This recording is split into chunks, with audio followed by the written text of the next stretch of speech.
اب بیٹا تو بیٹا ہی ہوتا. زمانہ جاہلیت کا دستور تھا کہ جو منہ بولا بیٹا ہوتا وہ حقیقی بیٹے کی طرح وراثت میں بھی حقدار ہوتا اور اس پر احکام شریعت بھی نافذ ہوتے. اب اللہ تعالیٰ کو یہ بات پسند نہیں تھی. اللہ نے فرمایا جو بچہ جس کا ہے اس کے باپ کے نام سے پکارو. اور فَإِلَّمْ تَعْلَمُوا آبَاءَهُمْ اگر تم ان کے باپ کے نام کو نہیں جانتے فَإِخْوَانُكُمْ فِي الدِّينِ وہ تمہارے دینی بھائی ہیں. اللہ تعالیٰ نے قرآن اتارا. اب حضرت زید کا نکاح نبی کریم صلی اللہ علیہ وسلم نے اپنی پھوپھی زاد بہن حضرت زینب بنت جحش کے ساتھ کر دی. اب جب نکاح کی بات چیت چلی نا تو ظاہر گھر میں باتیں ہوتی ہیں. پھر رشتہ کر دیا رسول پاک نے غلام کے ساتھ کر دیا. حضرت زینب کے بھائی حضرت عبداللہ بن جحش اور حضرت زینب بن جحش انہوں نے چٹا انکار کر دیا کہ ہم نے اس غلام کے ساتھ رشتہ نہیں کرنا. قریشی ہیں, خاندانی لوگ ہیں, غلام کے ساتھ نکاح ایک عیب سمجھا جاتا تھا. اب کیا کس نے تھا؟ رسول اللہ صلی اللہ علیہ وسلم. اب ان کا انکار آ گیا یا انکار نہیں آیا تو کم از کم در پردہ کی ہوئی گفتگو کو رسول اللہ تک پہنچ گئی کہ وہ اس طرح بات کرتے. اللہ نے قرآن اتارا وَمَا كَانَ لِمُؤْمِنٍ وَلَا مُؤْمِنَةٍ نہ کسی مومن مرد کے لیے بات جائز ہے نہ کسی مومن عورت کے لیے بات جائز ہے.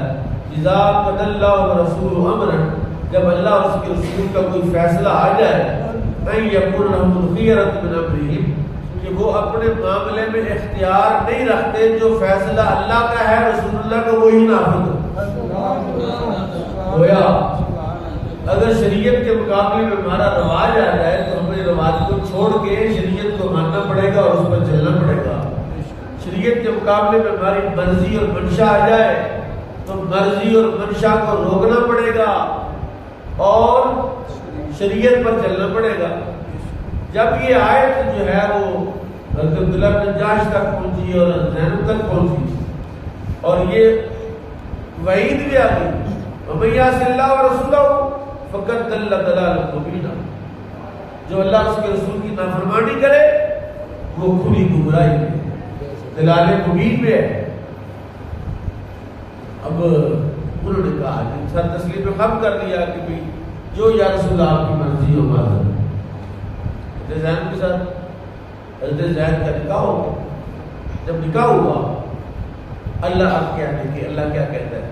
اب یہ زندگی رسول اللہ کی ہے, واقعات رسول اللہ کے ہیں, معاملات رسول اللہ کے. اللہ قرآن میں کن الفاظ میں بیان کرتا ہے یہ آپ دیکھیں اور مزہ لیں.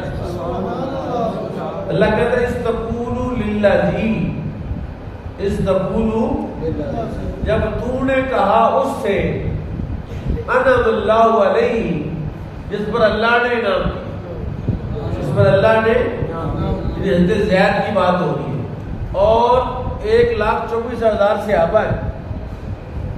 حضرت ابوبکر بھی ہیں, حضرت عمر فاروق بھی ہیں, حضرت عثمان غنی بھی ہیں, حضرت مولا علی بھی ہیں, حضرت ابی بن کعب بھی ہیں, اشرا مبشرہ بھی ہیں, حضرت ابو عبیدہ بن جراح بھی ہیں, حضرت سعید بن عاص بھی ہیں, حضرت عبداللہ بن عباس بھی ہیں.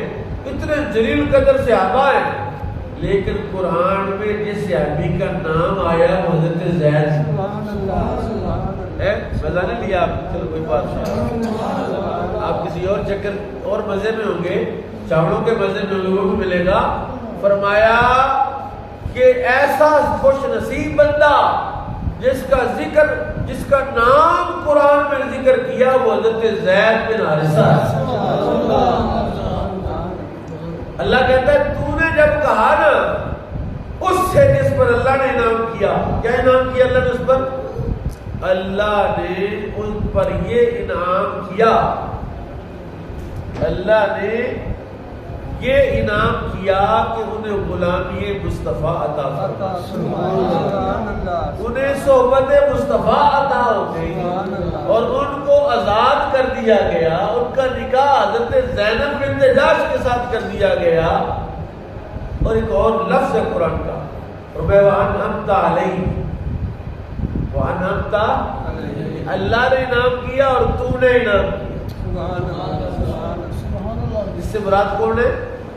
رسول پاک۔ ایک آیت ہے صراط الذین انعمت علیہم، اگر اس کو کوئی بندہ پڑھے صراط الذین انعمت علیہم تو کافر ہو جائے گا۔ کیا ہو جائے گا؟ یہ راستہ ان لوگوں کا جن پر تیرا انعام ہوا، یعنی اللہ کو کہہ رہا یا اللہ تیرا انعام ہوا۔ اگر کہ راستہ ان لوگوں کا جن پر میرا انعام ہوا تو میرا میں انعام کاری نہیں، اللہ کے علاوہ تو کوئی انعام کاری نہیں سکتا۔ لیکن قرآن کی سورہ احزاب 22واں پارہ یہ اعلان کر رہا ہے، اللہ کہہ رہا ہے محبوب زید پر میرا بھی انعام ہے اور زید پر تیرا بھی انعام ہے، میرا بھی انعام ہے اور تیرا بھی انعام ہے۔ امسک علیک زوجک، اس تقولو تو نے کیا کہا؟ اب جو حضور نے کہا وہ یہ بات ہے، اس تقولو للہ انعم اللہ علیہ وانعمت علیہ، یہ جملہ بہت رضا ہے، اس کا اس تقولو کے ساتھ کوئی تعلق نہیں، اور اس کا امسک علیہ کا زوجہ کے ساتھ بھی کوئی تعلق نہیں ہے۔ کیا کروں، قرآن سمجھنے والے شوق والے بندے نہیں ملتے۔